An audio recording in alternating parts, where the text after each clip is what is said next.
Hi, I'm Meghan Walls. I am a pediatric psychologist by trade, and I'm going to talk to you a little bit today about what I call tennis for babies. How many of you here are parents? Just raise your hand, right? Do any of you remember that day that you're in the hospital and they tell you to put your baby in that car seat and they tell you to take it home? And you go, oh my God, they're letting me take that home? This is me with my first baby, Sienna, tucked into her car seat about to leave Christiana Hospital. And at this point in my life, I was a second-year pediatric psychology fellow. And to give you a little bit about what that means, this means that I had spent 5 years in graduate school, a year in residency, including working in the NICU, as well as 2 years of fellowship at Nemours. I could treat a phobia. I could help with your kid's mood. I probably could even teach you to teach your 3-year-old to sleep. But no one gave me a baby manual. And so we did the best we can, right? And we knew the basics. You have to feed your baby, and you have to change your baby, and you have to love your baby. So we were like, we've got this, maybe. And I was really lucky because I had parents who probably had the best baby behavior of any humans I knew. My dad would get on the floor and talk to the babies, and my mom would tell the babies about the flowers outside in our yard. And so we did okay. And she's 9, so it seems like she's turned out all right. And one of the basic things that we learned early was how interactive our kids could be if we tried to interact with them. And so if we smiled at them, they'd smile back at us, right? And by the time we got to our second kid, who made this very easy for us, because this is my second daughter, and she is the most interactive child you know, which at 6 can be really challenging. But when she was a baby, it was great, because when she looked at us, you looked back at her naturally. You wanted to smile at her. You wanted to coo at her. And I didn't know, even as a psychology fellow, even someone who had a lot of training, that there was science behind this, right? I just thought we interact with our babies. But I learned over time and in my practice, and as we've made this information way more available, how important these things are. And the single most important thing that science has actually taught us is that babies need one thing to be the most resilient. And that one thing is a caring, consistent adult. And I want to be really clear here, right? Because we heard this earlier. That does not mean it is a mom or a biological dad or a biological grandparent. It just means they have someone who is crazy about them and who will be there and who will make sure that they have all the things they need. And more than that, the important part about having this consistent adult is what they provide to the baby. And every time we interact with our babies, every time, right? If you're looking at that baby and that baby is smiling at you and you are cooing back at that baby, you are helping them to build neural connections. And this is how we build our brains, right? So babies who get talked to more and interacted with more actually are having every single time something develop in their brain when you do that. These neural connections are the things that build the basics, right? So if we're thinking about a brain as a house, this is the foundation. And when babies get this, they become more resilient. They are more kids who are more regulated in their emotions. They are kids who can thrive better. And when we look at the importance of this, it is so clear that in the years from 0 to 3, there is more brain development than ever in your life. And so as we think about this, this is where I like to call this tennis for babies. The whole early childhood world refers to the interaction between parents and babies as serve and return, right? So when you look and that baby is making a gesture at you, they're smiling or even they're stretching their arm out to see you, you have to answer them back, right? So they are serving you that tennis ball and you have to return it. And one of the reasons that I personally love the concept of calling this serve and return is because I think it's really easy to picture and visualize. When you picture a tennis match, and as we think about what happens during that match, right? Someone serves the ball and someone else hits it back. But tennis isn't perfect. We watch as people do things like hit the ball too far or drop the ball or fall, and that's what parenting is like. No one knows what they're doing when we start. And so our point is that we really need to figure out how we do this the best. And when we talk about serve and return, we're talking about both ways. So the other thing is that when your baby is with you and babies are doing things even like lying on a blanket and you start to talk to them, they actually light up. Their brain is developing literally every interaction they have with you. And the important part of this, beyond just the brain development, is that we're actually setting babies up for a lifetime of resilience when we do this. And when we don't do this, when we don't have serve and return, when there is no tennis for babies, these babies get a double whammy. So first, what happens? They're missing these neural connections. They are missing the fact that they can have that interaction and build their brain.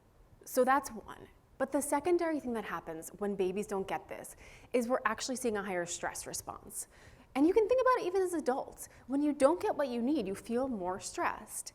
And when babies are reaching out, when they're smiling at you and cooing at you and no one's responding, what you're teaching that baby is that the world's unpredictable. Sometimes I tell parents this and they get really nervous that they're not doing it all right. And I go back to care and consistent adult. And then we move from there. Because if we can actually do this part right, we are setting kids up for really the duration of their lives. So we know all this science, but here's the biggest problem to me. The biggest problem to me is no one tells you this. No one tells you what an impact you can have on your baby's lives if you do this. And when people ask me, what do you think we should be doing? I think the basic answer is this. We get this information to public more frequently and better.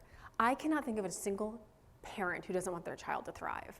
I can't think of a single child provider who works in these childcare centers who wouldn't do even more of this if they were given this information.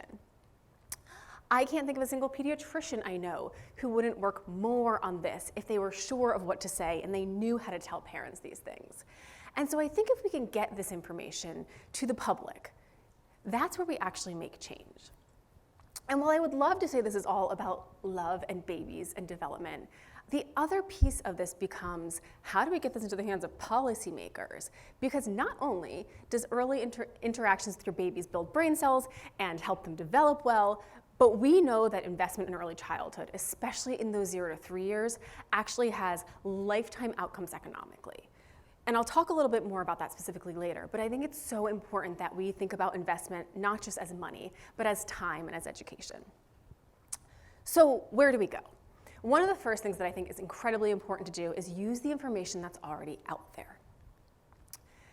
There is this organization called Talk With Me Baby, and one of their main premises is you're gonna feed your baby with love, and you're gonna feed your baby with food, and you're gonna feed your baby with words.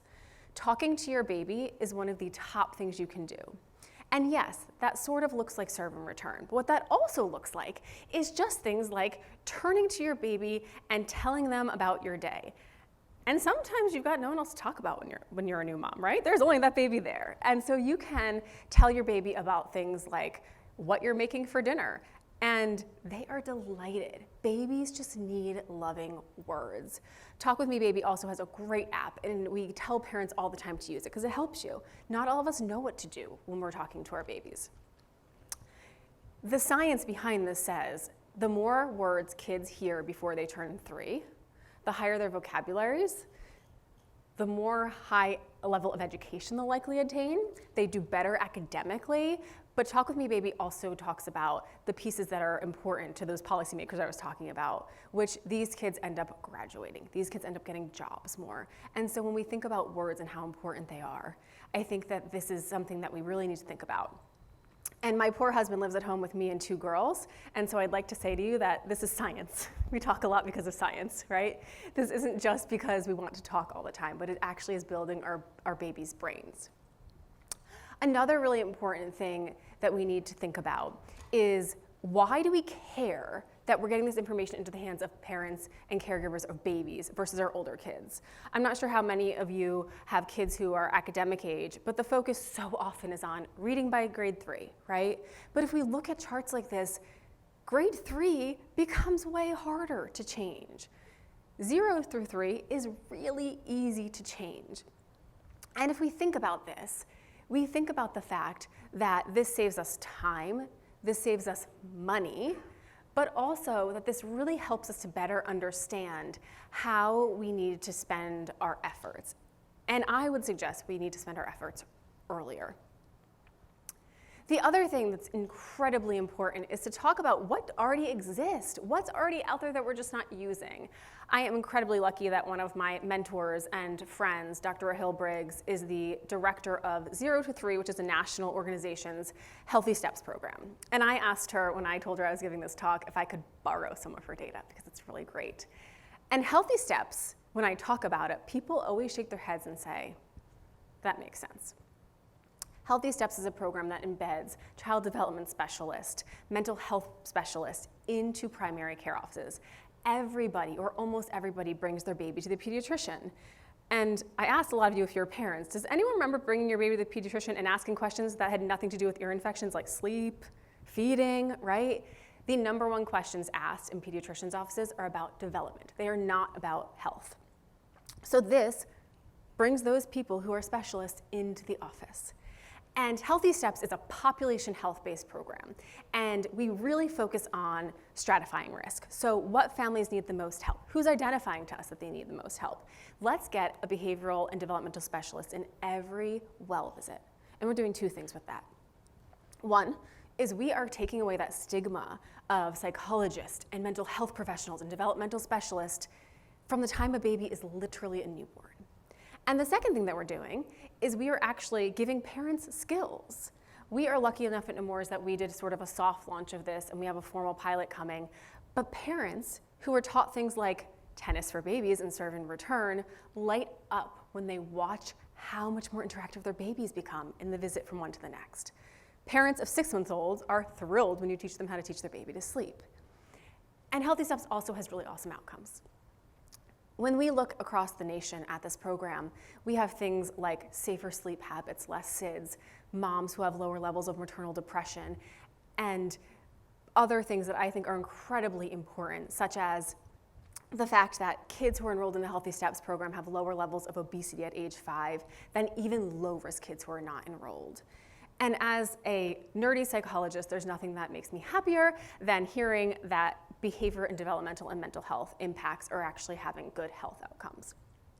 And for those lovely policy and finance folks who I talked about, the other lovely part of Healthy Steps is that we're actually saving money. And this slide has a lot of words on it, but the number that I focus on the most is that highlighted number in the middle. Healthy Steps has an average return on investment of 163%. To me, and if any of you are in the world of finance, I don't know very many programs that get 163% return on investment. So we're not only saving both people's time by teaching early, we're not only helping child development, but we're actually also saving money. And when we think about good policy, that's what we want to think about.